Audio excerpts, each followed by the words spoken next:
All right, let's get this thing started again. Minimize that so I'm not looking at my face. Oh no, but I lost my little thing that's telling me where to look. Okay, cool. I think I'm generally looking at where toward you would be if you were there and not a camera.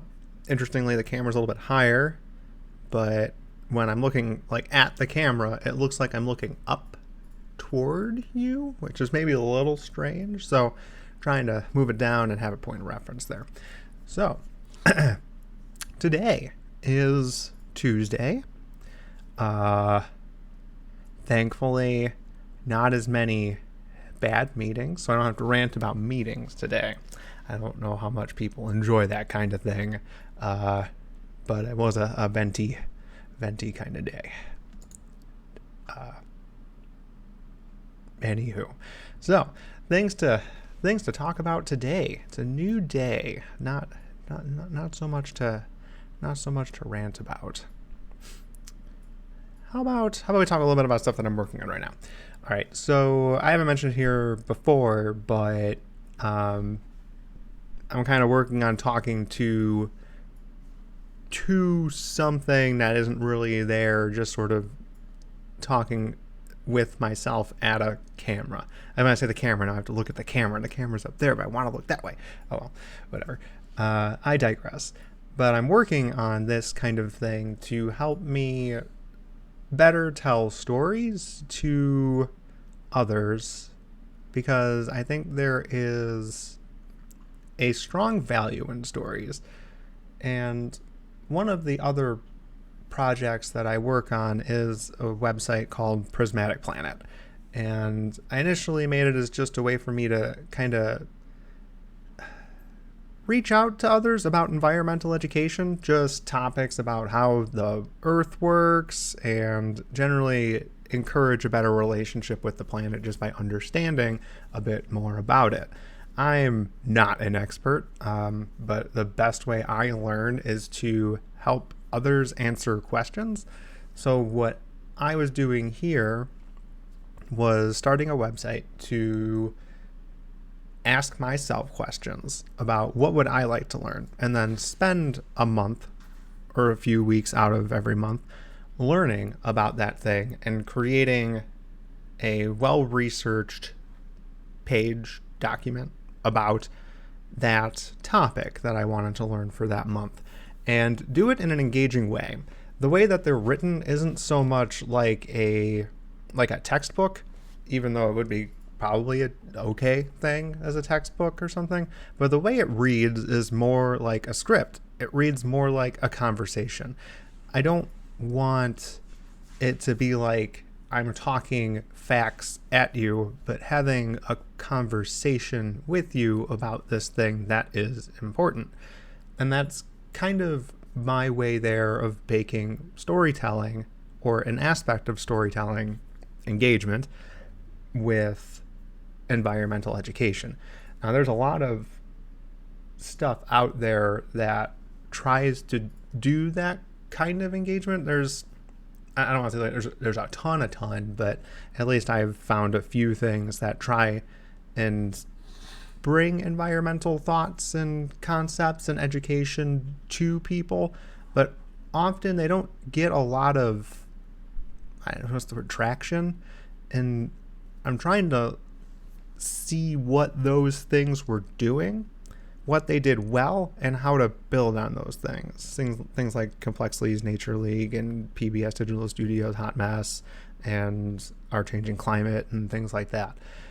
They all do fairly well, and they're getting better. Like, I think they're just starting to. Well, not Nature League, that's not really running anymore. Hot Mess is fairly new, but run by people who know what they're talking about. They do other sciencey shows, and Our Changing Climate is relatively new. Charlie does good script writing for that kind of stuff, and it seems like he's working more on his kind of flavor of storytelling, so he's not just telling facts at a screen too.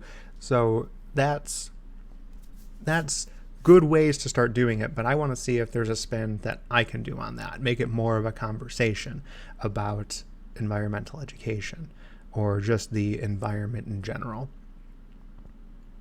thought there being that with education comes knowledge, with literacy comes knowledge, and with that knowledge comes care, and you can start advocating for something. You don't know you care about something until you learn about it. You can see a plant on the side of the road and you don't care because it's not a part of your world. You can see trees and be like, I understand that's a tree. Apparently our oxygen comes from it. But that's about it. You don't interface with that. You don't know about it. You don't know to care about it. You can conceptually get behind the idea of like green policies and ways of life and things like that, but it's really hard to get behind it and mean something. It's a hard time advocating. You have a hard time advocating. You have a fairly easy time supporting, but a hard time advocating for something that you don't know enough about to engage with others, have a conversation about it. So that's a part of why I'm kind of doing this kind of, how do I sound like I'm having a conversation? How can I turn those scripts into something that I'm sort of reading in a conversational way to engage an audience and get them interested in that kind of content. So this is actually kind of practice for where I'd eventually like to be doing that. And maybe we'll see that in a month or so of me kind of going over this and seeing kind of where we're at there. I think it'd be an interesting thing to try. And maybe I'll do some videos like this for that kind of content too. I do learn a fair bit about just how the earth works and interesting tidbits of things that would kind of be fun to go over here. Another thing I'm working on right now is I should be working on something for this upcoming weekend, but I've kind of been spending a little bit of time on how humans personify nature to just come to terms with it better. Humans are really bad at coping with or understanding something when they can't like meet it on their own level. We usually interface with problems by putting ourselves in whatever the problem shoe is, or whatever the person who's facing that problem's shoes are. So like, it doesn't have to be a person. Being a person is just sort of a humanistic bias there. But like, if a rabbit is faced with a dog or some wolf or coyote, and it's like, what do I do? You're putting yourself in the rabbit's shoes with your biases, with your human biases, and you're trying to figure out how this thing works. And that's just how we operate. We try and do that with people too. You try and say like, well, try walking a mile in their shoes. And the first thing you want to do as a person is say, okay, I'm this person now, but I have all of my experiences and biases. You can't be in their shoes. That's just kind of how it is. That empathy is as far as like how your experiences align with theirs. You could do what you can to sympathize, but you'll never be in their shoes. So one of the ways that we do that, or try our best to, is to just make it a kind of human facade, or make it to be something that we can put ourselves in. One of the things that I really like, or really liked learning about as like growing up, but more late high school and early college, was various mythologies from around the world. And I always found it interesting how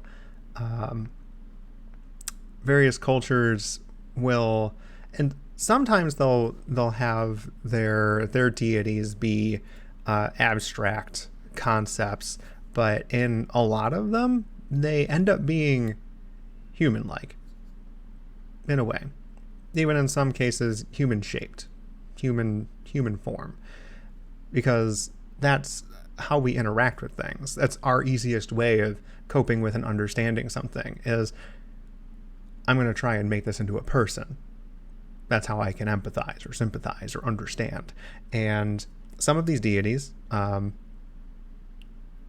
unsurprisingly, are built around nature, the earth, and like good harvests, and like really difficult things to understand, fertility, and there's a lot of stuff around women and giving birth and things like that.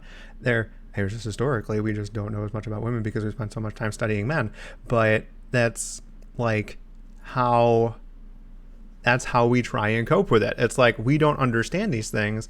I'm going to try and make a human out of this problem and be like, if this human were so single-mindedly set on this one thing that they do, nature, forests, volcanoes, fire, birth, then I'm going to try and paint a human picture of that problem to try and understand it.